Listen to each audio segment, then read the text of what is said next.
Welcome to TRS Clips, where you'll find happiness through your own curiosity.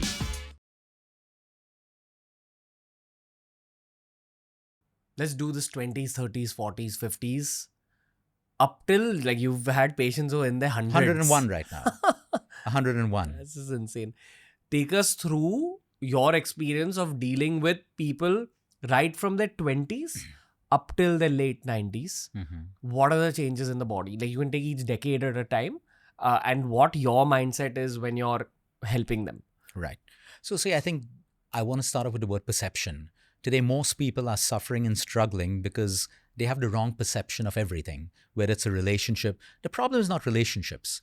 The problem is people's perception, which then molds their behavior, attitude and behavior. It's the same thing with health. From the moment we're born, we start to die. Okay, now let's not look at it in a pessimistic way, but think about it. The moment we're born, the process of death starts. Every cell. Right now, as we speak, there are cells dying and growing. But we look at it beautifully.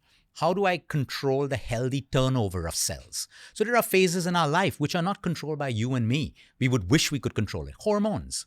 So a young boy goes into puberty, a young girl goes into puberty. There are hormonal changes which results in their behavior, body parts, reproductive system, energies, libido. That's not within our control.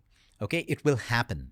You move into your 20s, which originally is a body is primed to make a baby, conceive a baby, all of that. I'm not preaching to people when to have babies. We're just going purely through science and anatomy. Okay, now as I move to 20s, because the body's young, it can handle childbirth. The quality of a male sperm is way, way better than in the 30s and 40s. Really? That's why things happen at a particular age. Okay, now, like I said, I'm not preaching who should have a baby when. It's for our understanding. It's also connected with the cycle of life. Now, you have a baby, okay? Your body can heal faster because it's a younger body. Doesn't mean people who are having babies in their 30s and 40s can't heal, but there would be a delay in the process. It's like a 70-year-old patient going through a surgery versus a 20-year-old. Who's going to heal faster? The 20-year-old, because their body's capability is way more than a 70. But the 70 will also heal.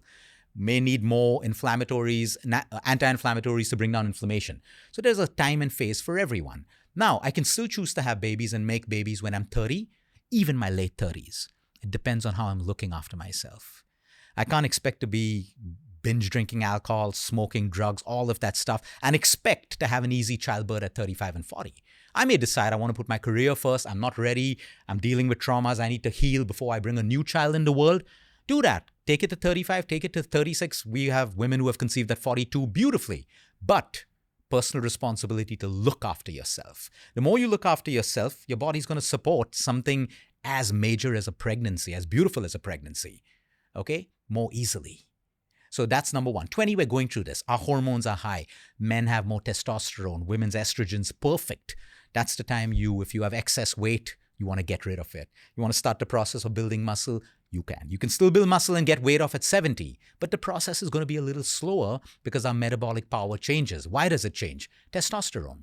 So that's why men and women lose muscle mass as they age, because testosterone changes, right? So now we move into our 30s, and now look at cycles of life. When I'm a young kid, 6 and 7, you should be having imaginary tea parties. You should be talking about fairies and magic and stuff. That's the phase of life you're in. Your brain is in an imaginatory frequency. You're in theta. You learn through seeing. That's why children can have fun in having a tea party without tea in a cup.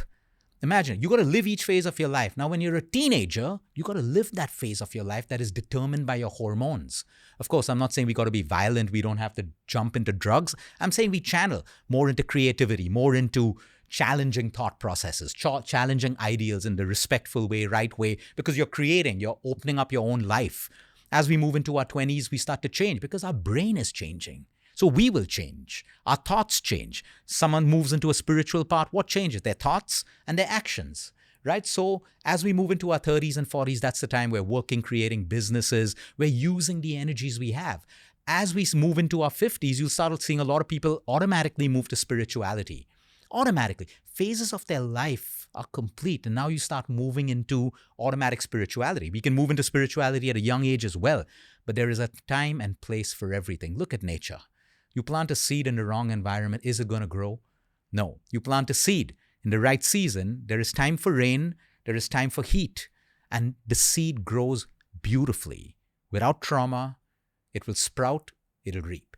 The point is we need to go through our phases in life. It doesn't mean that at 15 I can't be spiritual. I can, but I can't make it my life. At 15, 16, 17, I'm also supposed to live life, because by living life, my spiritual practice gets stronger.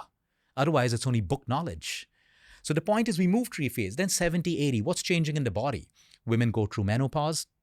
A lot of women need to see menopause as a gift. And I'm not preaching to them. They're resisting it.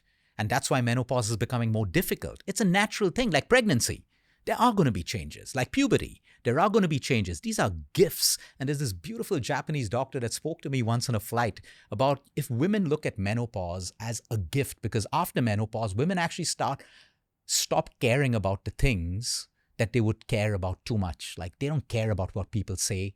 They don't care about the husband that's nagging them or not doing their work, because menopause even changes the way you think, your cognitive health. But now we've made menopause so scary that, oh, your partner won't enjoy sex with you, you'll put on weight, you'll have hot flushes. My question is, does every woman going through menopause go through this? The answer is no. So what are we doing differently? What are the choices we're making and we're not making? So we need to accept this. Now men go through a menopause too. It's called andropause. It's called a midlife crisis. Sometimes it hits men as young as 35 or 36.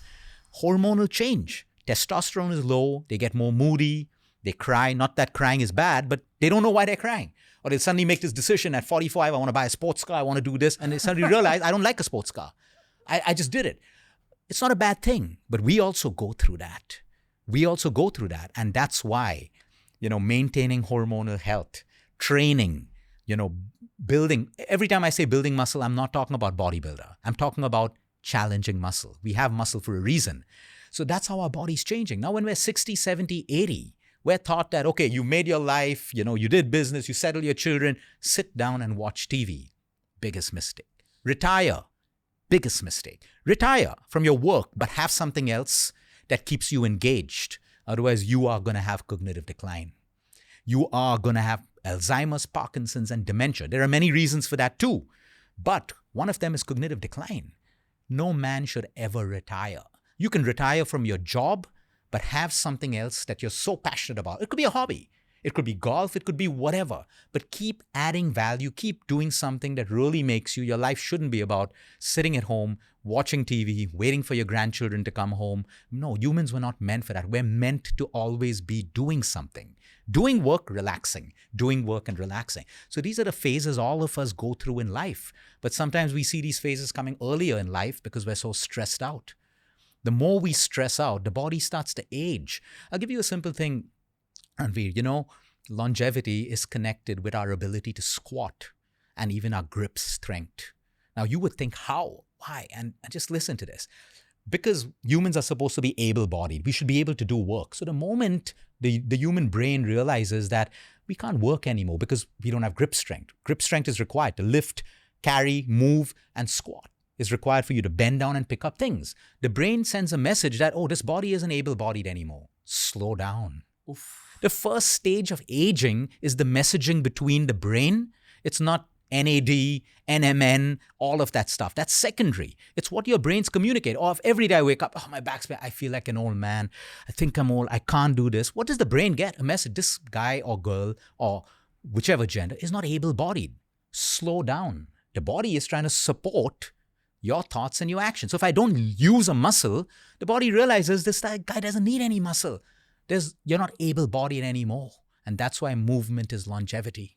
At any age, movement is longevity, whether it's 10 minutes or whether it's an hour. That's the huge connection. And that's why we tell people, train your grip strength.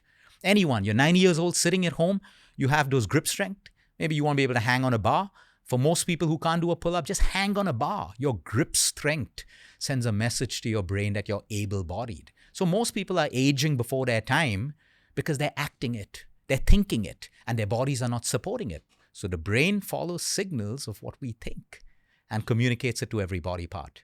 Hey, if you enjoyed today's clip, make sure you check out all the other clips we've uploaded on this channel. You'll find a clip related to almost every single topic as long as you're willing to search for it.